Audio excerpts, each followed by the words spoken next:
आप देख रहे हैं सिटी इंडिया न्यूज चैनल, हक की आवाज।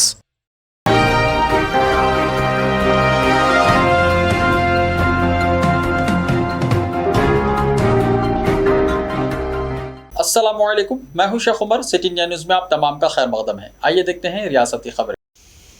बीजेपी ने मुझे चीफ मिनिस्टर बनाने की पेशकश की थी, कविता का दावा।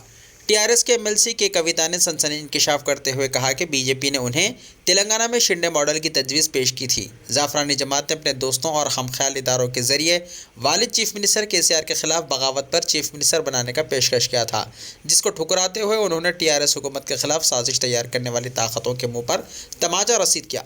हाल में टीआरएस के तौसीई इजलास से खिताब में चीफ मिनिस्टर केसीआर ने अपनी बेटी की कविता को बीजेपी से ऑफर का दावा करके सबको हैरतज़दा कर दिया था और बीजेपी के खिलाफ आर पार की लड़ाई का ऐलान करके पार्टी अरकान असम्बली को चौकन्ना रहने की हिदायत दी थी, जिसके बाद टीआरएस और बीजेपी में लफ्ज़ी जंग शुरू हो गई, जो आज तशद्दुद और एक दूसरे के खिलाफ एहतजाज में तब्दील हो गई।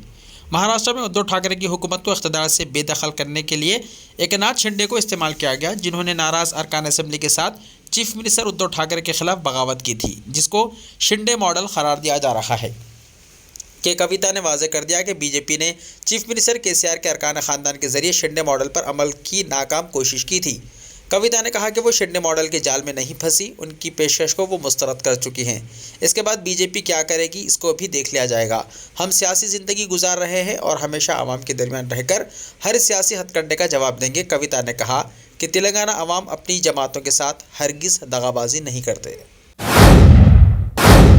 डी अरविंद की क़यामगाह पर हमला ड्रामाबाजी, मानेकम टैगोर ने कहा। General secretary AICC incharge Telangana Manickam Tagore ने बीजेपी एमपी डी अरविंद की क़यामगाह पर टीआरएस कारकुनों के हमले को ड्रामाबाजी से ताबीर किया। ट्विटर पर मानेकम टैगोर ने लिखा कि बीआरएस के गुंडागर्दी का आखिर क्या मकसद है।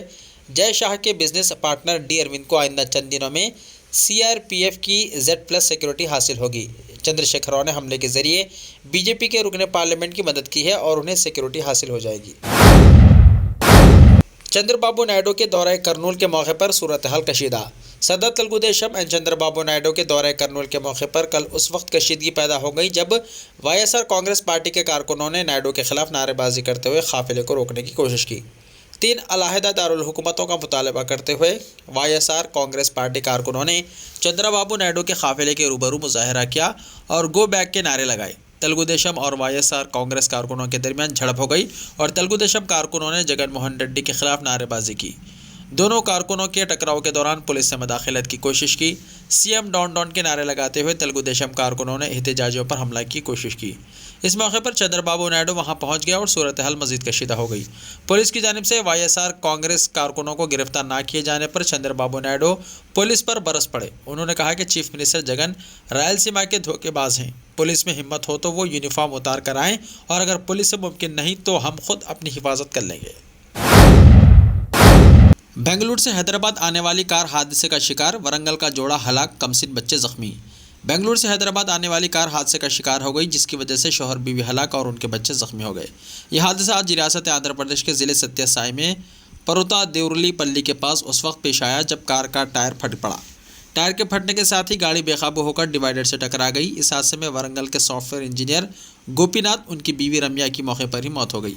हादसे में इस जोड़े के दोनों कमसिन बच्चे साहिद और हासिनी के अलावा इनके रिश्तेदार तारा किशोरी जख्मी हो गए थे। हॉस्पिटल मुंतकिल करने पर तारा किशोरी भी जख्मों से जान न हो सकी। कागज़ नगर में शेर, अवाम को जंगलाती इलाकों में ना जाने का तेलंगाना के वजीर ने दिया मशवरा। तेलंगाना के वजीर जंगलात इंदिरा किरण रेड्डी ने कागज़ नगर में हालिया चंद दिनों के दौरान शेर के नजर आने की इत्तलात के दरमियान कहा कि हालिया दिनों में पड़ोसी रियासत से तेलंगाना के जंगलाती इलाकों में शेरों की आमद में इजाफा हुआ है। उन्होंने एक टीवी चैनल को दिए गए इंटरव्यू में आवाम को चौकस रहने और जंगलाती इलाकों का रुख ना करने का मशवरा दिया है। उन्होंने कहा कि महकमा जंगलात के अहदेदारों को मुतहर्रिक कर दिया गया है। तेलंगाना कांग्रेस के सीनियर लीडर शशिधर रेड्डी की अमित शाह से मुलाकात, बीजेपी में शामिल होने का फैसला। तेलंगाना कांग्रेस के सीनियर लीडर मुरी शशिधर रेड्डी बीजेपी में शामिल होने वाले हैं। मीडिया रिपोर्ट्स के मुताबिक उन्होंने जुमे को दिल्ली में मरकजी वजीर दाखिला अमित शाह से मुलाकात की। मुरी शशिधर रेड्डी के साथ बंडी संजय और डी के अरुणा ने भी अमित शाह से मुलाकात की। उन कायदीन ने अमित शाह से शशिधर रेड्डी की पार्टी में शमूलियत के बारे में तबादला ख्याल किया, लेकिन शशिधर रेड्डी ने बताया कि वो हैदराबाद जाएंगे और कारकुनों से बात करेंगे और बहुत जल्द पार्टी में शामिल होंगे। बताया जाता है कि मुरी शशिधर रेड्डी बीजेपी नड्डा की मौजूदगी में पार्टी में शामिल होंगे। मुरी शशिधर रेड्डी अगले इलेक्शन में हैदराबाद के सनत नगर एमएलए के टिकट की उम्मीद कर रहे हैं। शशिधर रेड्डी साबिक चीफ मिनिस्टर मुरी चन्ना रेड्डी के बेटे हैं। गवर्नर का हुकूमत से दोबारा टकराव, हरीश राव की राजभवन तलबी।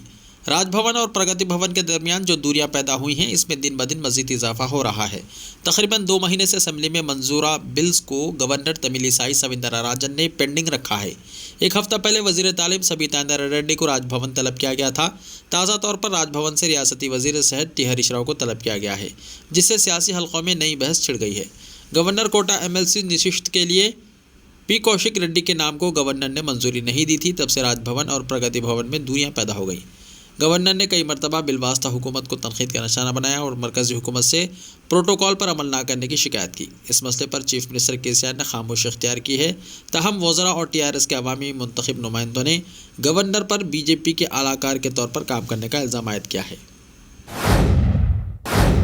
ऐसे ही ताज़ा तरीन खबरों के लिए देखते रहिए सिटी इंडिया टीवी। तो मिलते हैं कल, तब तक के लिए अपना ख्याल रखिए। अल्लाह हाफिज़।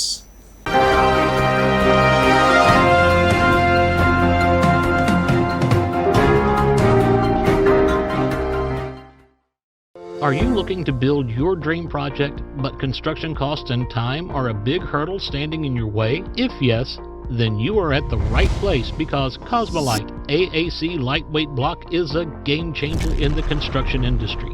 Our innovative technologies and highly experienced team can help your dreams come true. With our proven strategies, Cosmolite AAC block cuts down the requirements of steel and cement by 20%. saving 30% on construction costs and reducing construction time by 25%. Major builders and contractors have already switched over to Cosmolite AAC blocks because of the structure saving, acoustic insulation, faster construction, lightweight, waterproof workability and flexibility, earthquake resistance, and pest resistance. Cosmolite is all set to emerge as South India's most preferred brand in AAC lightweight block. So, what are you waiting for? Let's build with Cosmolite and stay happy, because we don't only build structures, we build happiness. Cosmolite, light up your life. सिर्फ ख्वाबों से नहीं, घर बनते हैं इरादों से। MS techno and company builders and developers लेकर आए हैं एक नया प्रोजेक्ट, साबेरीज Umar enclave super deluxe construction.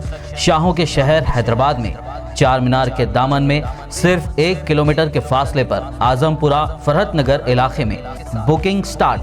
मजीद तफसीलात के लिए रब्त करें 9959023786 9959023786 9581528002 9493854625।